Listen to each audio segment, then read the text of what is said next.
The auctioneer's gavel crashed down like a death sentence, silencing the crowd that had gathered on the steps of the Ellsworth Bank and Trust. Beatrice Harper clutched the worn leather satchel containing her meager possessions, all that remained of her life in Ellsworth, Kansas. The year was 1874, and the unforgiving summer sun beat down upon her shoulders as mercilessly as the debt collectors who had stripped away everything else. The Harper Ranch and all its contents are hereby sold to satisfy outstanding debts, announced Silas Winton, the bank manager whose cold eyes never betrayed a hint of compassion. Miss Harper has until sundown tomorrow to vacate the premises. Beatrice stood tall despite the trembling in her knees. At 26, she had endured more hardship than most faced in a lifetime. After losing her father to pneumonia last winter, she had discovered the truth he'd hidden from her: the ranch was drowning in debt. Years of drought had devastated their cattle operation, and her father's desperate gambles to save their livelihood had only dug them deeper into financial ruin. "You can't do this," she said, her voice carrying across the crowd. "That land has been in my family for 30 years. Winton barely spared her a glance. "Your father borrowed against it repeatedly, Miss Harper. The paperwork is quite clear." The crowd began to disperse, some offering sympathetic glances while others averted their eyes, uncomfortable witnesses to her public humiliation. Beatrice remained rooted to the spot, the reality of her situation crashing over her in suffocating waves. Where would she go? What would she do? The teaching position at the schoolhouse wouldn't be available until fall, and even then, the salary wouldn't be enough to secure decent lodgings. "Excuse me, miss." The deep voice startled her from her thoughts. Beatrice turned to find herself looking up at a tall stranger, his features partially shadowed by a wide-brimmed hat. Dust coated his leather vest and denims, suggesting he'd ridden far to reach Ellsworth. "I couldn't help overhearing," he continued, his voice carrying the rough cadence of the frontier. "Seems you've fallen on hard times." "That's one way of putting it," she replied, lifting her chin despite the tears threatening to spill. "If you'll excuse me, I have a ranch to vacate by tomorrow." She moved to step around him, but his next words stopped her cold. "What if you didn't have to leave?" Beatrice turned back, suspicion flaring instantly. "I beg your pardon, how much is the debt?" he asked simply. $4,872, she answered automatically, the sum burned into her memory. "And 36 cents. The stranger nodded, seemingly unsurprised by the considerable figure. "Wait here." Before she could protest, he strode across the dusty street toward the bank, his spurs jingling with each determined step. Beatrice watched in bewilderment as he disappeared through the heavy oak doors. 10 minutes passed before he emerged again, crossing back to where she stood frozen in confusion. The stranger handed her a folded piece of paper. "Your deed, Miss Harper, free and clear." She unfolded the document with trembling fingers, staring at the bank's stamp and Winton's grudging signature on the release of lien. Beatrice looked up at the stranger, searching his face for any sign of deception or ulterior motive. "Why would you do this? You don't even know me." For the first time, he removed his hat, revealing hair the color of sun-bleached wheat and eyes as blue as the Kansas sky after a summer storm. A thin scar traced his jawline, hinting at a past filled with its own trials. "Name's Declan Xavier," he said, offering a calloused hand. "And sometimes, Miss Harper, a man just does what needs doing." "I can't possibly accept this," Beatrice protested, though her fingers clutched the precious deed like a lifeline. "How would I ever repay you?" Declan replaced his hat, adjusting it against the glare of the afternoon sun. "I'm not asking for repayment." "Everyone wants something," she countered. years of hardship having taught her the harsh economics of human kindness. A ghost of a smile crossed his weathered face. Then how about a meal and a place to stable my horse for the night? Been riding since dawn, and both Thunder and I could use the rest. It seemed too simple, too generous to be genuine, yet the deed in her hands was real enough. Beatrice studied him carefully, searching for deception in those steady blue eyes and finding none. "I believe I can manage that, Mr. Xavier," she finally replied. "Though I should warn you the collectors were rather thorough. There's not much left in the way of furnishings or food. I've slept under worse circumstances than an empty house, Miss Harper," he said, the corners of his eyes crinkling with his smile. "And I'm handy with a fishing pole if the pantry's bare." As they walked toward her wagon, Beatrice felt the weight of the past months lifting slightly from her shoulders.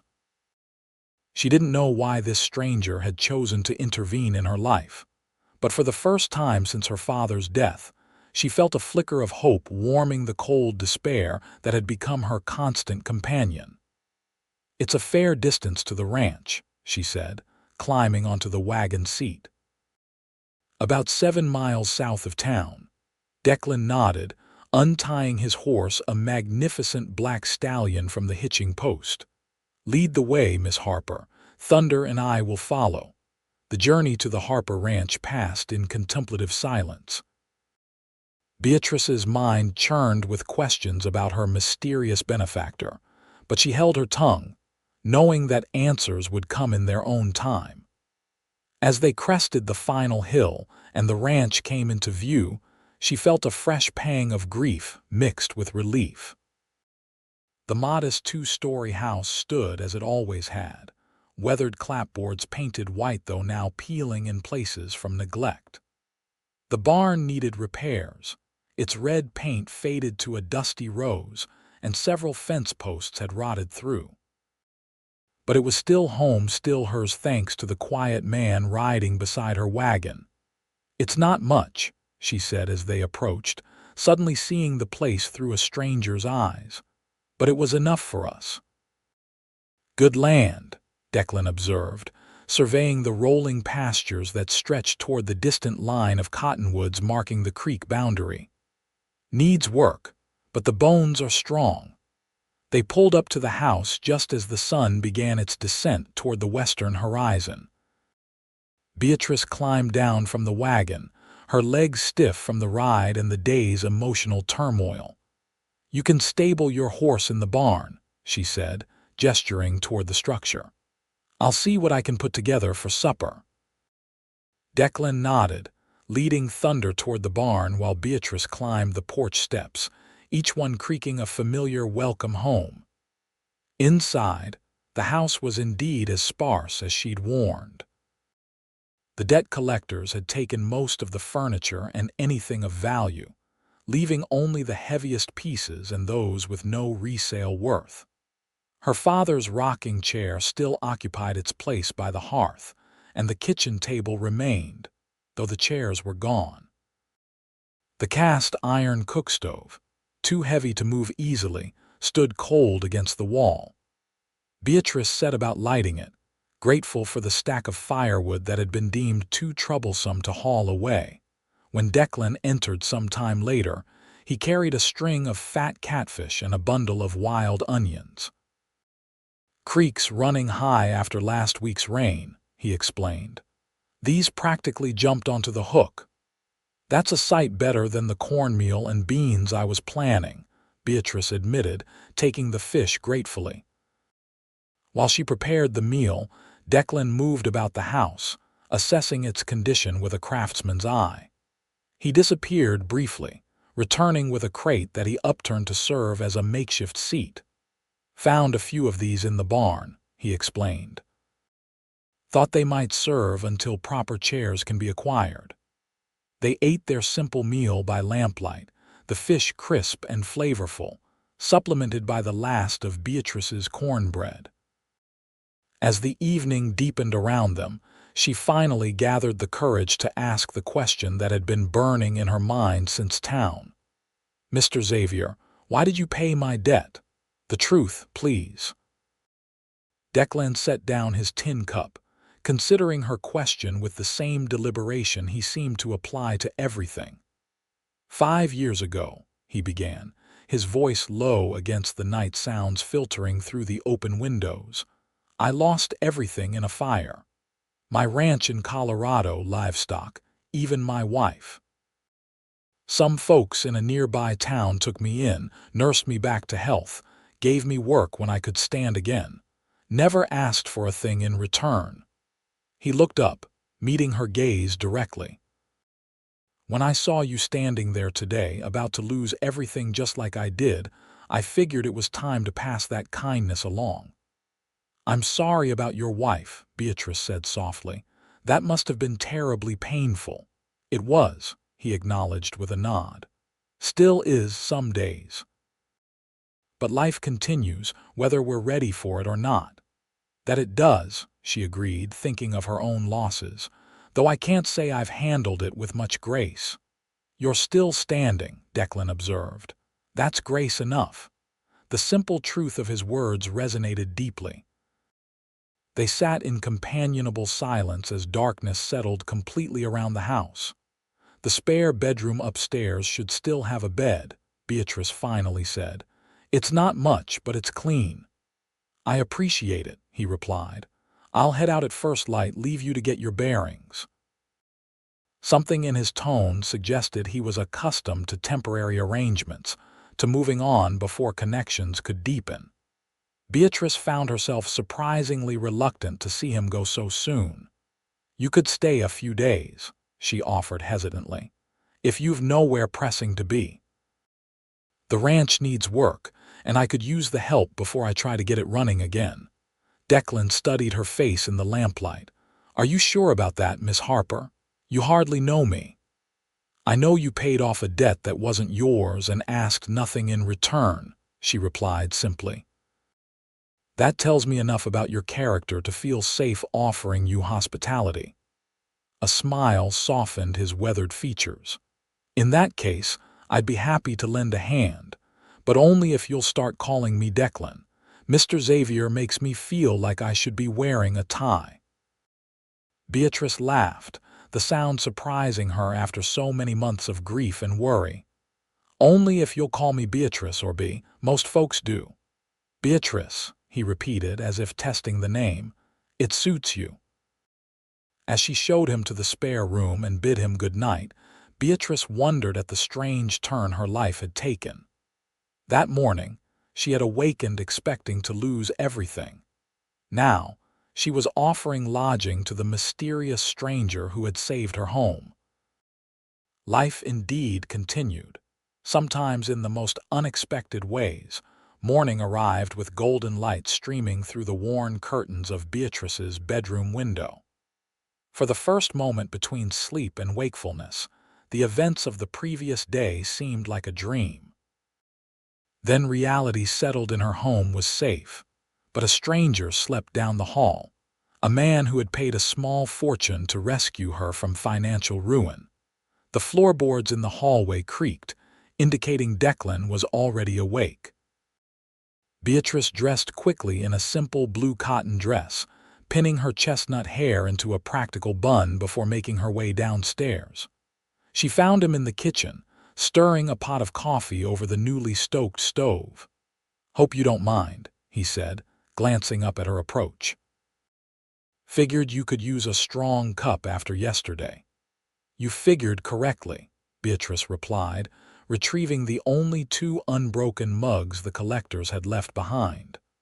"I'm surprised to find you still here, to be honest. Half expected you might have second thoughts and disappeared before dawn." Declan poured the steaming coffee into the offered mugs. "I gave my word I'd stay to help. Besides, Thunder would never forgive me if I deprived him of that sweet grass in your north pasture." Beatrice smiled, warming her hands around the mug. "Well, I'm grateful for both your integrity and your horse's discerning taste in grazing land." They took their coffee to the porch, sitting on the steps as the Kansas prairie awakened around them. In the distance, a meadowlark trilled its morning song and dew sparkled on the tall grass like scattered diamonds. "I've been thinking," Declan said after a comfortable silence, "about what this place needs most urgently. The barn roof has some weak spots that won't hold against a good rain, and that corral fence won't contain a determined calf, let alone a full-grown steer." "The roof is more pressing," Beatrice agreed, impressed by his assessment. "We get summer storms that can drop an inch of rain in an hour.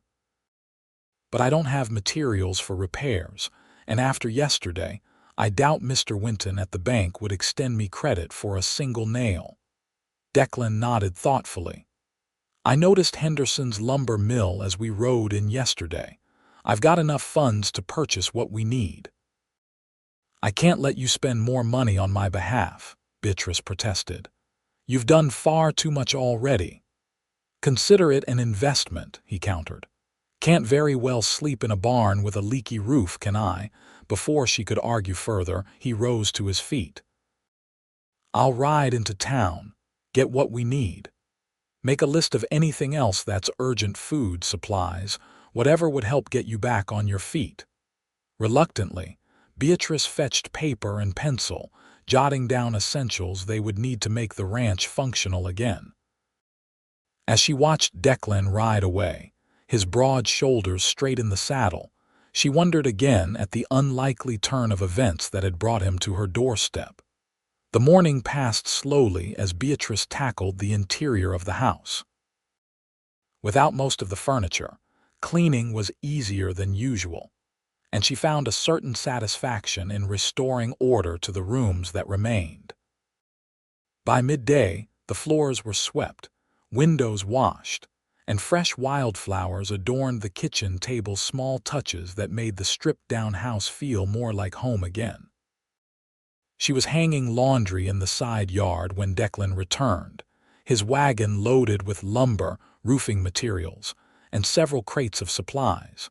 Behind the wagon trailed 2 milk cows, their gentle eyes regarding Beatrice curiously as Declan drew the team to a halt. "What's this?" she asked, approaching the cows with surprised delight. "Widow Johnson on the edge of town is moving east to live with her daughter," Declan explained, jumping down from the wagon seat. "These ladies needed a home and your pasture needed grazing. Seemed like a fair match." "They're beautiful," Beatrice said, stroking the nearest cow's velvet nose. "But I don't know how I'll ever repay all this." "Not looking for repayment," he reminded her, beginning to unload the wagon. "Just passing along kindness that was once shown to me." The remainder of the day passed in shared labor. Declan began repairs on the barn roof while Beatrice settled the cows in the pasture and organized the supplies he'd brought. Among them, she found seeds for a kitchen garden, coffee, flour, sugar, and even a bolt of cheerful yellow calico. "What's this for?" she called up to where he worked on the roof. Declan paused, wiping sweat from his brow. "Thought you might want curtains that aren't more whole than fabric, or whatever else women do with such things." The thoughtfulness of the gesture touched her deeply. It wasn't merely that he had provided necessities. He had considered what might bring her joy as well. As the sun began to set, they shared another simple meal, this time enhanced by fresh bread from the town bakery and slices of apple pie that Declan had somehow managed to transport without crushing. "The roof should be finished by tomorrow afternoon," he said between bites. "Then we can tackle the corral fence and that broken well pump." Beatrice questioned.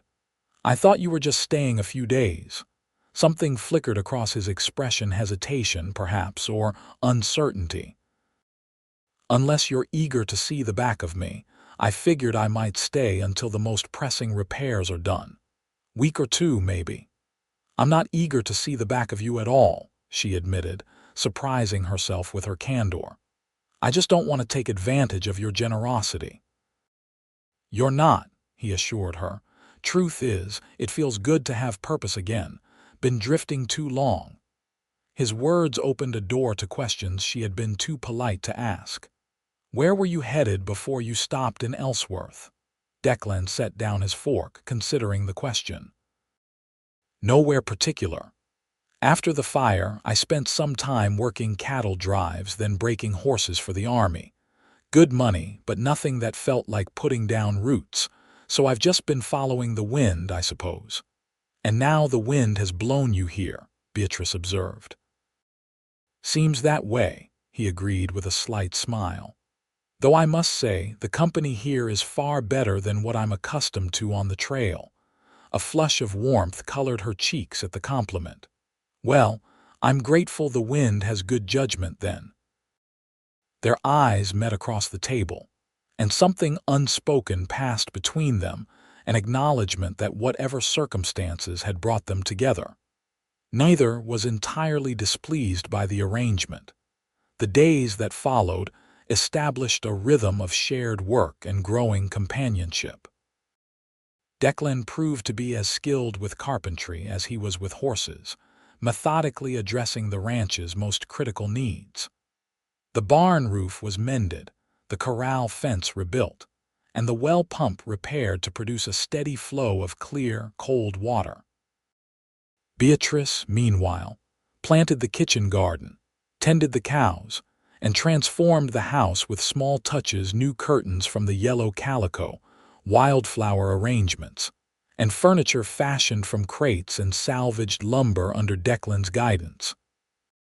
They worked well together, anticipating each other's needs and complementing each other's strengths. In the evenings, they would sit on the porch, watching the sunset paint the prairie in gold and crimson while discussing the day's accomplishments and plans for tomorrow. As the promised 2 weeks stretched into 3, neither mentioned Declan's eventual departure. The unspoken question of how long he would stay hung between them, but both seemed reluctant to force an answer. One evening in late July, as they sat on the porch steps sharing a pot of coffee, Beatrice finally gathered the courage to ask what had been on her mind for days. "What happens when the repairs are done?" Declan's hand stilled around his mug. "That depends." "On what?" "On whether there's reason for me to stay." The directness of his answer took her breath away. Beatrice studied his profile in the fading light, the strong lines of his jaw, the quiet confidence in his bearing. In the weeks since he'd ridden into her life, she had come to rely on him, to appreciate his steady presence and unwavering support. But more than that, she had come to care for him in ways that both exhilarated and terrified her. "Would you want to stay?" she asked softly. Declan turned to face her fully, his blue eyes serious in the gathering twilight. "I've moved around so long I'd almost forgotten what it feels like to want to stay somewhere. But yes, Beatrice, I would want to stay if I were welcome." "You are," she whispered, "more than you know." He reached for her hand then, his calloused fingers gentle against her skin. "I should tell you something. The reason I was in Ellsworth that day, it wasn't chance." Beatrice felt a flicker of unease. "What do you mean?" "Your father and mine rode together in the war," Declan explained. "When I heard about his passing last winter, I meant to come pay my respects, but I was working a ranch down in Texas at the time. It wasn't until I finished that contract that I made my way here." "You knew my father," surprise colored her voice. "Never met him myself," Declan clarified. "But my pa spoke highly of him. Said James Harper saved his life at Shiloh, carried him 3 miles to a field hospital with a bullet in his own leg." Tears welled in Beatrice's eyes at the mention of her father. "That sounds like him, always putting others first, even to his own detriment." "When I arrived in town and heard about the auction, it seemed like fate had brought me there at that exact moment." Declan squeezed her hand gently. "I had the means to help, thanks to years of saving with nothing to spend it on. It felt right honoring a debt my family owed to yours." "So it wasn't just random kindness," Beatrice said, processing this new information. At first, maybe it was about repaying an old debt, Declan acknowledged. But staying, getting to know you, that had nothing to do with obligation, and everything to do with admiration for the woman I found here, strong, determined, facing impossible odds with grace. The sincerity in his voice was unmistakable. Beatrice felt the last of her reservations melting away, replaced by a warmth that spread through her entire being. "I'm glad you told me," she said, "and even more glad that you stayed." Declan's smile in the deepening dusk made her heart flutter. "So am I." The conversation marked a turning point in their relationship. The following days brought subtle changes, lingering glances across the dinner table, fingers brushing as they passed tools to one another, and a new openness in their evening conversations. Beatrice learned that Declan had grown up on a Colorado ranch, the only child of parents who had carved their homestead from untamed wilderness. He had loved music and could play the harmonica, though he hadn't done so since losing his wife, Emma, in the fire that claimed their ranch. In turn, she shared stories of her childhood in Kansas, of her mother who had died when Beatrice was 16, leaving her to care for her father and the ranch. She spoke of her dreams to one day restore the Harper Ranch to its former prosperity, and perhaps open a small school on the property for neighboring children too distant from town to attend regularly. As July gave way to August, news of Beatrice's mysterious benefactor spread through Ellsworth and the surrounding farms. Neighbors who had kept their distance during her financial troubles now stopped by with welcoming gifts, jars of preserves, freshly churned butter, even a wooden rocking chair to replace the one the collectors had taken. Mrs. Abernathy from the Mercantile made a special trip to deliver a basket of sewing notions and fabrics. "Heard you had a gentleman friend staying," she said with barely concealed curiosity as Beatrice invited her in for tea. "Thought you might want to brighten up the place a bit more." "He's been helping with repairs," Beatrice explained, aware of how their arrangement might appear to outsiders. "Mr. Xavier is an old family friend." Mrs. Abernathy's knowing smile suggested she wasn't entirely convinced. "Well, family friend or not, he's caused quite a stir in town. Not every day a stranger rides in and pays off a debt that size without batting an eye. Silas Winton is still sore about it, had plans for that property of yours." The mention of Winton's interest in her land confirmed suspicions Beatrice had harbored for years.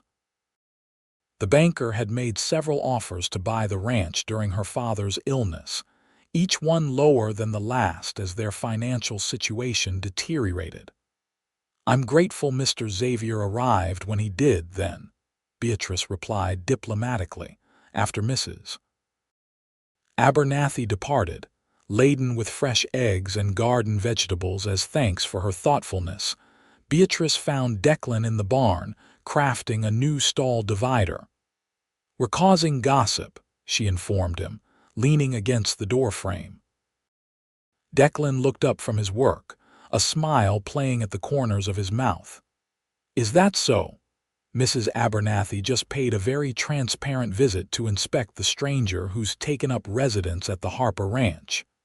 Beatrice couldn't help returning his smile.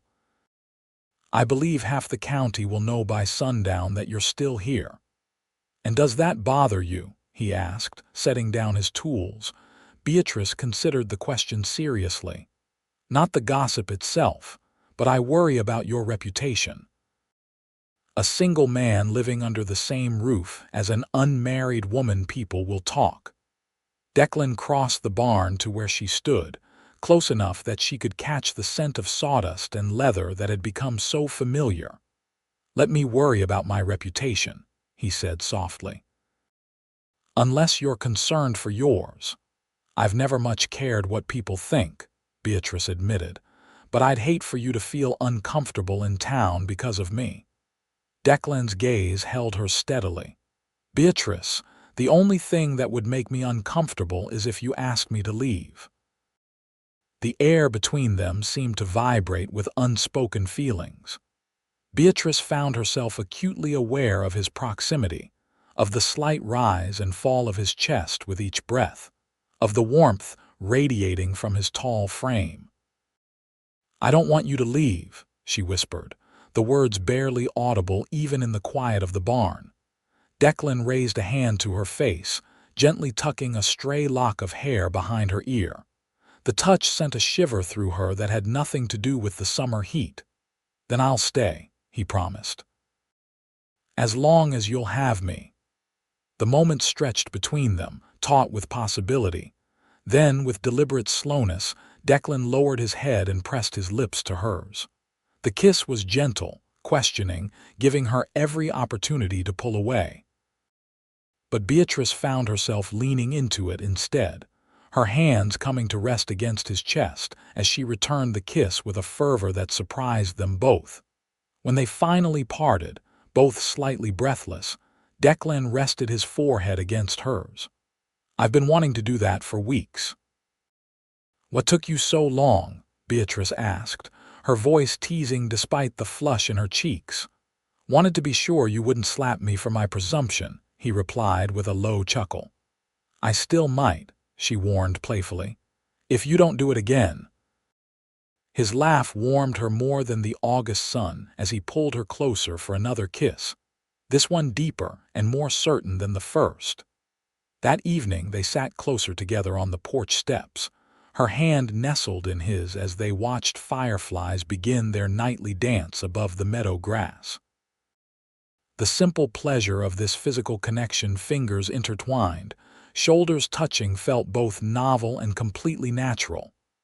"I've been thinking," Declan said as the first stars appeared overhead, "about your idea for a school here." "It's just a dream," Beatrice replied. "The nearest families with school-age children are the Johnsons and the Murphys, both at least 4 miles away. Far enough that daily trips to town would be impractical," Declan noted, "especially in winter." "Exactly. I thought perhaps 3 days a week I could teach here. Basic reading, writing, arithmetic. Mrs. Johnson mentioned once that her youngest has a gift for numbers but can't attend school regularly because of the distance." Declan nodded thoughtfully. "The old storage shed by the creek could be converted.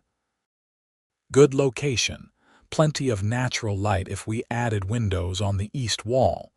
Would need proper flooring, desks, a stove for winter." The enthusiasm in his voice as he outlined the potential renovations made Beatrice's heart swell. He wasn't merely humoring her dream, he was envisioning how to make it reality. "You really think it could work?" she asked, squeezing his hand. "With the right person teaching?" "Absolutely." His eyes reflected the emerging stars as he gazed at her. "You have a way of explaining things that make sense, of making people feel valued. Children would respond well to that." The compliment warmed her more than she could express. For so long, she had carried her dreams alone, never voicing them for fear they would be dismissed as impractical or frivolous. To have someone not only listen, but actively encourage those aspirations felt like a gift beyond measure.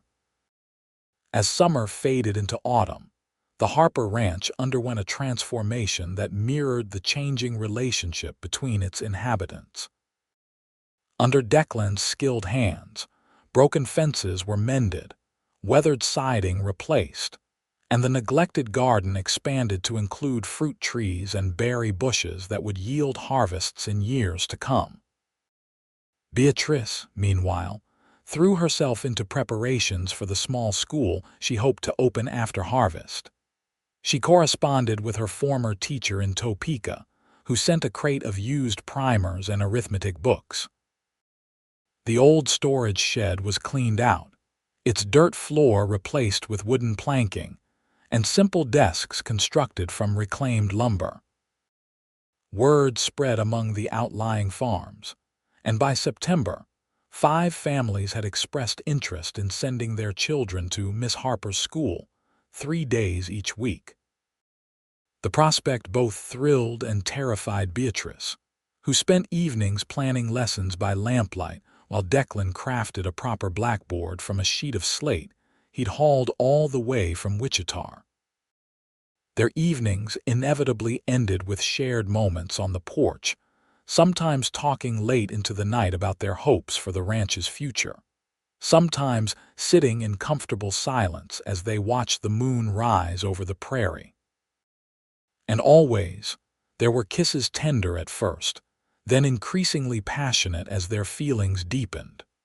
One crisp October evening, as they walked along the creek that marked the southern boundary of the Harper property, Declan stopped beneath a towering cottonwood. Its golden leaves shimmered in the late afternoon sunlight, creating a canopy of natural splendor overhead. "I've been wanting to ask you something," he said, taking both her hands in his, "but I wanted to be sure of the answer before I did." Beatrice felt her pulse quicken at the seriousness in his tone. "What is it?" "These past months have been the happiest I've known since before the fire," Declan began, his thumbs tracing gentle circles on her palms. "When I rode into Ellsworth that day, I was just passing through, following a debt of honor. I never expected to find a home or a heart waiting for me." He reached into his pocket and withdrew a small object that caught the sunlight with a warm gleam. A ring, a simple gold band set with a single pearl surrounded by tiny diamonds. "It was my mother's," he explained softly. "The only thing I managed to save from the fire." Beatrice's breath caught as the magnitude of the moment washed over her. "Declan." "Beatrice Harper," he continued, his voice steady despite the emotion visible in his eyes. "I know this may seem fast, but nothing in my life has ever felt more right. Would you do me the honor of becoming my wife?" Joy bubbled up within her, as clear and pure as the creek water flowing beside them. In the months since he'd ridden into her life, Declan had become more than her savior, more than a friend or even a suitor. He had become her partner in every sense, sharing her burdens, celebrating her triumphs, supporting her dreams as if they were his own. "Yes," she whispered, then louder. "Yes, Declan Xavier, I will marry you." His smile rivaled the setting sun in brilliance as he slipped the ring onto her finger. It fit perfectly, as if it had been made for her hand alone. When he pulled her into his arms, his kiss was both tender and passionate, a promise of the life they would build together. "When?" he asked as they finally separated, his forehead resting against hers. "Before winter sets in," Beatrice decided. "I don't want to wait through the long, cold months to be your wife." Declan laughed, the sound rich with happiness. "November, then. Give us time to prepare, but not so long we'll have to battle snowdrifts to reach the church." "November it is," she agreed, admiring the way her mother-in-law's ring caught the fading light. "Though we should probably tell Reverend Peterson soon so he can post the banns." They walked back to the house hand in hand, making plans for their future with the easy synchronicity that had characterized their partnership from the beginning. Neither mentioned the debt that had initially brought them together. It seemed insignificant now, merely the first thread in the tapestry of their shared story. The news of their engagement spread quickly through Ellsworth and the surrounding countryside. Most reactions were overwhelmingly positive, with neighbors and townspeople expressing delight that the Harper Ranch would continue under the care of not just Beatrice, but a capable husband as well. Only Silas Winton, still smarting from his thwarted plans for the property, received the news with obvious displeasure. When they encountered him outside the mercantile one afternoon, his congratulations were so transparently insincere that Beatrice had to stifle a laugh. "How fortunate for you, Miss Harper," he said, his thin lips barely forming a smile, "to have secured such a Generous arrangement. Indeed, Mr. Winton, Beatrice replied sweetly. I consider myself blessed beyond measure. Declan's hand tightened protectively around hers, but his expression remained neutral. Good day to you, sir, he said with a polite nod before guiding Beatrice away. He still believes you married me for my money, Beatrice observed once they were out of earshot. Let him, Declan replied with a shrug. Men like Winton understand only ledgers and profits. They can't comprehend the value of things that can't be tallied in dollars. And what things are those, Mr. Xavier? She asked teasingly. He stopped in the middle of the street, heedless of the curious glances from passers-by, and kissed her soundly. The way you smile first thing in the morning, he said when they parted. How you hum to the cows while milking. The determined set of your chin when you're teaching those children something difficult. The sound of your laughter, the feel of your hand in mine. His voice dropped to a whisper meant for her alone. The taste of your kiss. Beatrice felt warmth spreading from her heart outward, a delicious flush that had nothing to do with embarrassment and everything to do with the love this remarkable man so openly professed. I believe you've made your point, she murmured, acutely aware of Mrs. Abernathy watching from the mercantile window with unconcealed delight. Good, he replied with a grin. Because if Winton or anyone else thinks I married the most extraordinary woman in Kansas territory for anything but love, they're sorely mistaken. The weeks leading up to their wedding passed in a flurry of preparation. The school officially opened with 7 students ranging in age from 6 to 13, keeping Beatrice busy 3 days each week. The other days were filled with harvesting the garden, preserving food for winter, and making the house ready for the married life they would soon share. Declan, meanwhile, worked tirelessly to ensure the ranch would be productive again come spring. He purchased a small herd of cattle, 20 head to start, and 2 draft horses for plowing. The barn was fully repaired, the chicken coop rebuilt, and a new smokehouse constructed near the kitchen door. Despite their busy schedules, they found time each evening to simply be together, cementing the bond that had grown so naturally between them. Sometimes, they would read aloud from one of the few books that had survived the collector's purge. Other times, Declan would play his harmonica, a skill he had rediscovered with Beatrice's gentle encouragement while she sewed or mended by lamplight. As their wedding day approached, the entire community seemed determined to ensure it would be memorable. Mrs. Johnson and her daughters helped Beatrice alter her mother's wedding gown, carefully updating the 20-year-old dress with fresh lace and subtle adjustments to fit her slimmer frame. The Murphys offered their new buggy, decorated with ribbons and autumn flowers, to carry the couple from church to the reception that would be held at the Harper Ranch. Even Mrs. Abernathy contributed, organizing a quilting bee among the town's women to create a wedding gift of a magnificent star-patterned quilt in blues and creams that perfectly complemented the newly painted bedroom. On the eve of their wedding, Declan stayed in town at the hotel, honoring tradition despite his reluctance to spend even one night away from the ranch and from Beatrice. It seems silly, he said as they said goodbye on the porch, when I've lived under this roof for months already. Tradition matters, Beatrice reminded him, though she felt the same reluctance to part. Besides, Mrs. Abernathy would never recover from the scandal if you didn't make at least a token effort at propriety. Declan laughed, pulling her close for one last embrace. Heaven forbid we deprive Mrs. Abernathy of her sense of moral superiority. Go, she urged, giving him a gentle push. The sooner you leave, the sooner tomorrow will come, and then you never have to leave again. His eyes darkened at her words, and the kiss he gave her before mounting thunder contained promises that made her blush to her roots. "Until tomorrow, then," he said, tipping his hat as he turned the horse toward town. "When you become Mrs. Xavier." Beatrice watched until horse and rider disappeared around the bend in the road, then returned to the house that suddenly seemed too quiet without Declan's presence. She busied herself with final preparations, laying out her wedding clothes for mourning, and checking that everything was ready for the reception that would follow the ceremony. Sleep came fitfully that night, her mind too full of anticipation and joy to fully surrender to rest.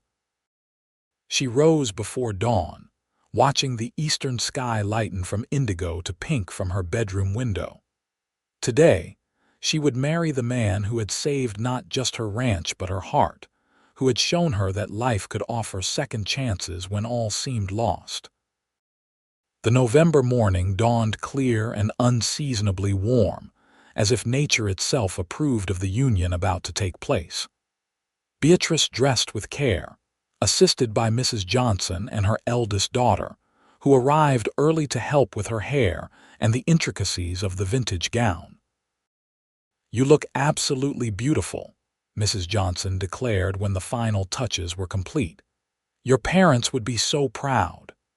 Tears threatened at the mention of her parents, but Beatrice blinked them away, unwilling to mar the careful application of powder and rouge that Mrs.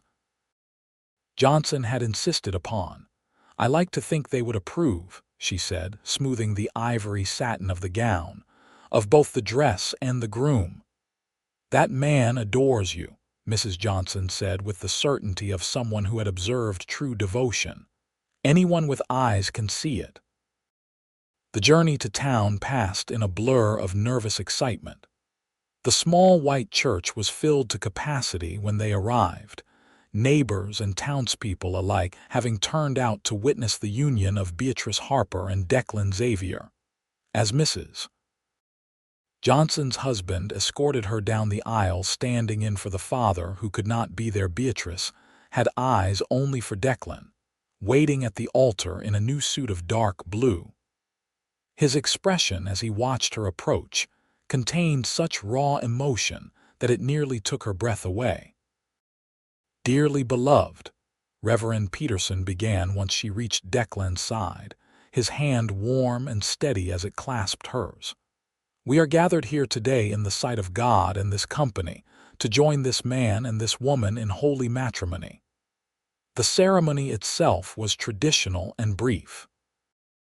They exchanged the vows that had united couples for generations, promising to love, honor, and cherish one another through whatever life might bring.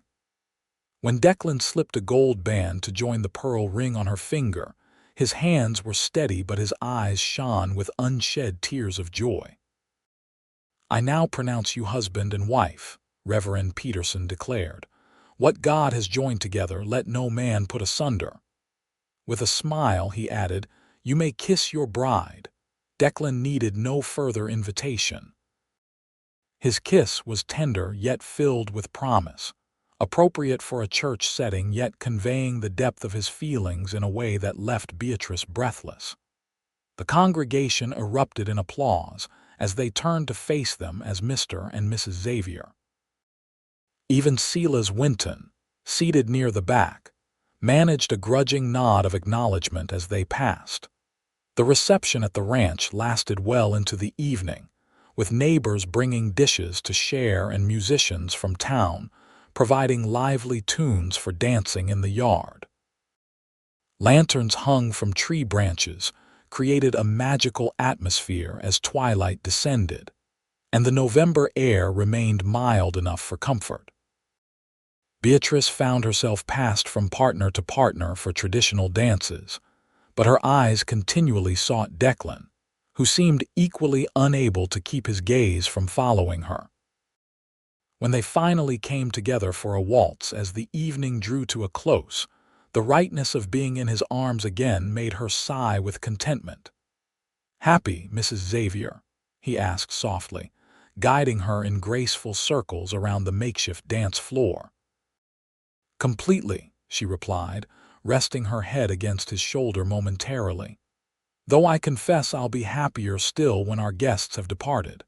His low chuckle vibrated against her cheek. "I share that sentiment entirely." As if sensing the newlyweds' desire for privacy, the gathering began to disperse soon after. Neighbors helped clear away the remnants of the feast, collected their dishes, and departed with final congratulations and knowing smiles. When the last buggy had disappeared down the lane, Declan swept Beatrice into his arms without warning, carrying her up the porch steps as she laughed in surprise. "What are you doing, carrying my wife across the threshold?" he replied, nudging the door open with his foot. "Another tradition Mrs. Abernathy would expect us to honor." The house was different somehow, still the same walls and roof that had sheltered Beatrice all her life, yet transformed by the knowledge that it was now truly their home, a place they would share as husband and wife. Declan set her gently on her feet in the entry hall, his hands lingering at her waist. "I have something for you," he said, a hint of nervousness in his voice that she rarely heard. "Another gift. Declan, you've given me so much already. This one is different." He took her hand, leading her to the parlor where a sheet-covered object stood that hadn't been there that morning. With a flourish, he pulled away the sheet to reveal a piano not brand new, but lovingly restored, its walnut case gleaming in the lamplight. "It belonged to Mrs. Peterson," Declan explained as Beatrice stared in astonishment. "She's getting a new one for Christmas and wanted this one to go to a home where it would be played." Tears filled Beatrice's eyes as she ran her fingers reverently over the keys. Music had been one of the joys of her childhood, but the family piano had been among the first possessions sold when their financial troubles began. "You remembered," she whispered, looking up at him with wonder. "I mentioned playing just once months ago." "I remember everything you tell me," Declan said simply. "Every dream, every hope, and I intend to help make them all come true if I can." Beatrice rose on tiptoes to kiss him, pouring all her love and gratitude into the gesture. When they parted, both breathless, the look they exchanged needed no words to interpret. Declan extinguished the lamps one by one, leaving only the soft glow of moonlight filtering through the windows. Then he took her hand once more, leading her up the stairs to the bedroom that was now theirs to share, not as rescuer and rescued, not as friends or even as courting couple, but as husband and wife, united before God and their community. Later, as they lay together in the quiet darkness, Beatrice traced the contours of Declan's face with gentle fingers, memorizing by touch what she already knew by sight. "I never thought I could be this happy," she confessed softly. "When the collectors came, I believed everything worth having was lost." Declan captured her hand, pressing a kiss to her palm. "And I never thought I'd find a reason to stop wandering. Seems we were both wrong in the best possible way." "Promise me something," Beatrice said, suddenly serious. "Promise me that no matter what happens, drought or flood, good harvests or bad, we'll face it together. No sacrificing yourself to protect me, no secrets about troubles." "I promise," Declan replied without hesitation. "Partners in everything from this day forward." "Partners," she echoed, sealing the vow with a kiss. As winter settled over the Kansas prairie, blanketing the land in pristine white, the Xavier Ranch stood as a beacon of warmth and hope. Inside, a husband and wife built their life together day by day, teaching children, tending livestock, planning for spring planting, and sharing the small moments that form the foundation of a marriage. And if neighbors noticed that Sela's Winton seemed particularly sour whenever the young couple came to town, or that Mrs. Abernathy took special pleasure in addressing letters to Mr. and Mrs. Declan Xavier, well, that was just part of small-town life. What mattered was the truth that everyone could see. A debt paid with no expectation of return had yielded the richest of rewards, a love strong enough to weather whatever the future might bring. Spring arrived with a riot of wildflowers painting the prairie in vibrant hues. The ranch, once threatened with foreclosure, now thrived under the care of its dedicated owners. Calves frolicked in green pastures, chickens scratched contentedly in the yard, and the small schoolhouse by the creek buzzed with the eager voices of children learning to read and calculate under Beatrice's patient guidance. On a perfect May morning, as dawn broke over the eastern horizon, Beatrice placed Declan's hand on her still flat stomach, her eyes shining with joyful tears. "You're going to be a father," she whispered, watching understanding, and then elation transform his features. His whoop of joy echoed across the ranch as he lifted her in a careful embrace, spinning them both in circles until they collapsed laughing onto the porch swing. "A baby," he marveled, his hand returning to her middle as if drawn by magnetic force. "Our baby. Due around Christmas, doctor." "Miller says," Beatrice confirmed, covering his hand with her own. "A perfect gift for our first holiday as a family." As they sat together watching the sun rise fully over their land, Beatrice thought about the journey that had brought them to this moment. From the brink of losing everything to building a life richer than she had ever imagined possible, all because a man with honor in his heart and kindness in his soul had chosen to pay a debt that wasn't his own. "What are you thinking?" Declan asked, noting her contemplative expression. "That sometimes the things that seem like endings are really beginnings in disguise," she replied, leaning into the strength of his embrace. "And that I'm grateful every day for the beginning we found together." Declan's arm tightened around her shoulders as he pressed a kiss to her temple. "The best beginning," he agreed softly. "And still so many chapters left to write." Together they watched as the golden light of morning illuminated their home and land, not just a ranch saved from ruin, but the foundation of a legacy that would endure for generations to come.